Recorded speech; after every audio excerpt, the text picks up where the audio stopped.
students, welcome to the lecture series on basic electrical engineering course code PEE101। तो आज basically हम पढ़ने वाले हैं एक इम्पॉर्टेंट टॉपिक जो कि है 3-फेज इंडक्शन से मोटर रिलेटेड, और इस टॉपिक का नाम है torque slip characteristics of three phase induction motor. तो फटाफट हम स्क्रीन पे चलते हैं।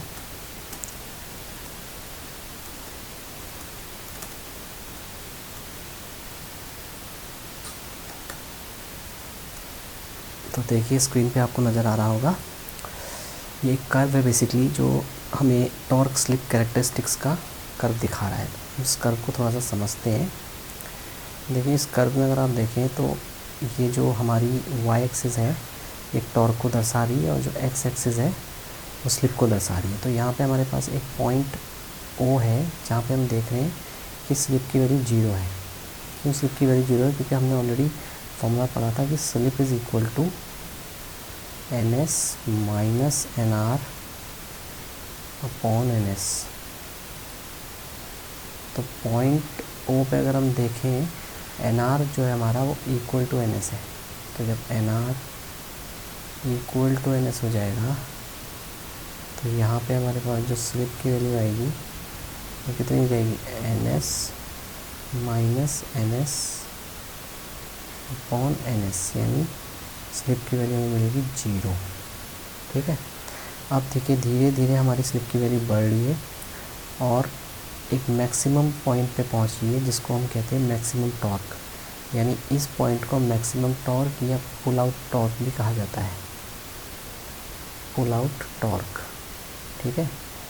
तो यहाँ पे एक्चुअली जो रिलेशन है वो क्या है, जो हमारी जो टॉर्क स्लिप कर्व है वो 2 रीजन्स में, यानी ओ से लेके ए तक में ये हमारा जो रीजन है वो स्टेबल रीजन है जहाँ पे torque is proportional to slip है।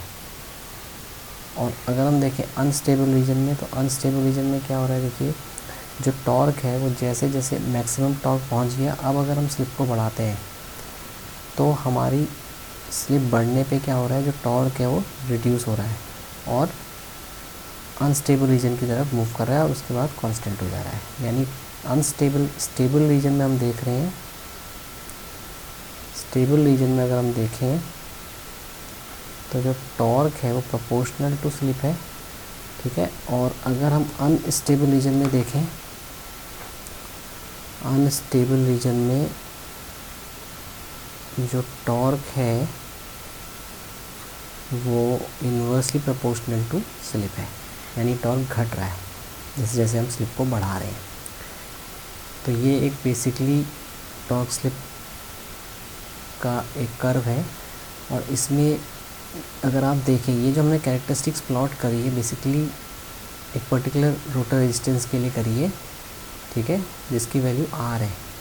तो अगर हम देखें रोटर रेजिस्टेंस को बढ़ा देते हैं, मान लीजिए ये हमने R रेजिस्टेंस के लिए करी, तो रोटर रेजिस्टेंस को अगर हम बढ़ाएंगे तो कैरेक्टरिस्टिक कैसे जाएगी, देखिए सिंपल इस तरीके से जाएगी, मैक्सिमम पॉइंट पे पहुंचेगी और फिर ऐसे ही नीचे को आ जाएगी। ठीक। तो ये रेजिस्टेंस 2R के लिए होगी। तो 2R के लिए हम देखेंगे कि 2R में मैक्सिमम टॉर्क जो है वो सेम रहेगा, मैक्सिमम टॉर्क वही पहुंचेगा जितना पहले था, बट जिस स्लिप में ये मैक्सिमम टॉर्क अकर करेगा, लेट अस सपोज हम कह रहे हैं ये स्लिप S डैश के लिए कर रहा है, तो यहाँ पर इस S डैश की वैल्यू इससे ज़्यादा हो जाएगी। यानी हम कह सकते हैं कि जैसे जैसे हम रोटर रेजिस्टेंस को बढ़ाएंगे तो हमारा क्या होगा, स्टार्टिंग टॉर्क बढ़ेगा।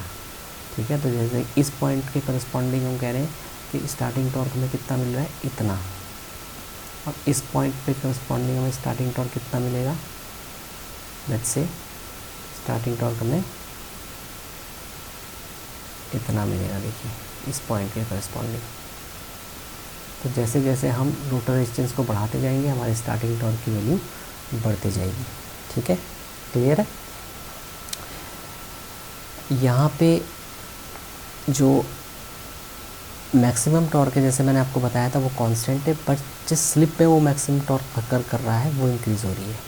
यानी रोटर रेजिस्टेंस को बढ़ाने से जिस स्लिप पे मैक्सिमम टॉर्क अकर कर रहा है सिर्फ वो बढ़ रही है, मैक्सिमम टॉर्क नहीं बढ़ रहा। देखिए जो पीक वैल्यू पहुँची है वो P जो है, अगर यहाँ पर हम कह रहे हैं कि ये वैल्यू P है, ये पीक टॉर्क की वैल्यू सेम है, ये चेंज नहीं हुई है, ये पी और ए जो है एक ही लाइन पे लाई कर रहे हैं। समझ में आ गया?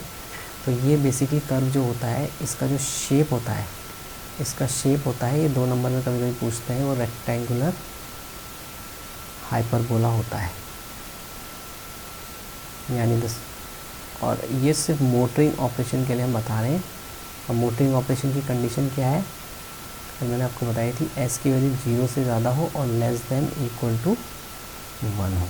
1 कब होगा स्लिप की वैल्यू, मैंने आपको बताया था at the time of starting, क्योंकि जैसी मोटर जस्ट स्टार्टिंग ले रही है तो एन की वैल्यू उस समय क्या है, 0 है। तो एन की वैल्यू 0 है तो एस की वैल्यू कितनी है, 1 है, just at the time of starting. ठीक है, तो ये आपको सिंपल चीज़ याद रखनी है। अब नेक्स्ट हम देखेंगे comparison between squirrel cage induction motor and slip ring induction motor. तो स्लिप रिंग इंडक्शन मोटर हमारी वो मोटर थी जिसमें हम एक्सटर्नल रेजिस्टेंस को कनेक्ट कर सकते थे। तो हम कह सकते हैं कि it has high starting torque, क्योंकि हम एक्सटर्नल रेजिस्टेंस को उसमें कनेक्ट कर पा रहे हैं।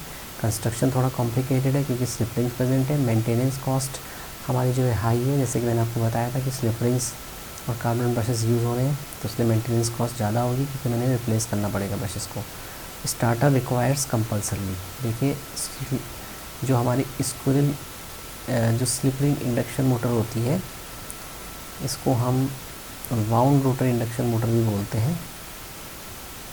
और इसको मैंने आपको बताया था कि स्टार्टर हमें चाहिए होता है, ये इसके लिए अलग टेक्निक यूज़ होती है जिसको हम कहते हैं रोटर रेजिस्टेंस स्टार्टिंग। वो आपके सिलेबस में नहीं है, but slip ring induction motor के लिए आपको एक अलग से स्पेसिफिक स्टार्टर की ज़रूरत पड़ती है, स्पेसिफिक स्टार्टर की। ठीक है, क्योंकि इसमें सप्लाई आप स्टेटर में भी देते हैं और रोटर में आप रेजिस्टेंस को की वैल्यू को चेंज करते हैं। तो cannot use at explosive area, ये इसका एक मेन चीज़ है। एप्लीकेशन अगर हम इसकी देख रहे हैं, दैट इज़ मैंने आपको बताया था एप्लीकेशन इसकी कहाँ यूज़ होगी, इन हॉइस एंड क्रेन्स, इसमें इसकी एप्लीकेशंस है। ठीक है, जहाँ पे भी हमें हाई स्टार्टिंग टॉर्क की रिक्वायरमेंट है वहाँ पर हम इस मोटर का इस्तेमाल करते हैं। क्लियर है? अब अगर हम देखें comparison with squirrel cage induction motor. Squirrel cage का मतलब है कि ये मोटर वो वाली है जो टोटली इनक्लोज्ड है, यानी टोटली इनक्लोज्ड फैन कूल्ड। तो ये मोटर्स हमारी कहाँ यूज़ हो रही है, industrial as well as domestic applications में। सिंपल कंस्ट्रक्शन है, चीप है compare to slip ring type. क्यों है चीप, क्योंकि स्लिप रिंग टाइप के कंपैरिजन में चीप इसलिए बैठती है बिकॉज में हम एक्सटर्नल रेजिस्टेंस को कनेक्ट नहीं करते। Maintenance is easy, cost is less comparative slip ring, और क्योंकि ये क्लोज्ड है तो आप इसको यूज़ कर सकते हैं एक्सक्लूसिव एरिया में। Starting torque is low compare to slip ring. देखिए स्टार्टिंग टॉर्क मैंने बोला था इसका फिक्स है, आप इसको बढ़ा नहीं सकते। बट स्लिप रिंग टाइप में क्या है, आप रोटर में एक्सटर्नल रेजिस्टेंस को कनेक्ट कर सकते हैं। ठीक, और एक्सटर्नल रेजिस्टेंस को कनेक्ट करके आप स्टार्टिंग टॉर्क को आप क्या कर सकते हैं, इंक्रीज़ कर सकते हैं। ठीक है, एप्लीकेशंस कहाँ हैं, लेथ मशीन, कंप्रेसर मैंने बताया था आपको, centrifugal pumps, agriculture etcetera, where cost is an important